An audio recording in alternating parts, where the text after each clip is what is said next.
पहाटेच्या शांततेत चोरट्यांचा धुडगूस, पण डाव ठरला फसवा. कसबे सुकेनेत आज पहाटे एटीएम फोडीचा थरार घडला आणि अवघं गाव क्षणात हादरून गेलं. बसस्टँड परिसरातील माधवराव पैलवान पतसंस्थेजवळ असलेल्या इंडिया कंपनीच्या एटीएमवर अज्ञात चोरट्यांनी लोखंडी रॉडच्या सहाय्यानं हल्ला चढवला.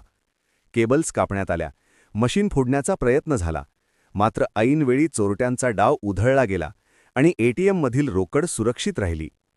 घटनेची माहिती मिळताच ओझर पोलीस स्टेशनचे वरिष्ठ पोलीस निरीक्षक कडांगरे साहेब यांच्यासह पोलीस पथक घटनास्थळी दाखल झालं.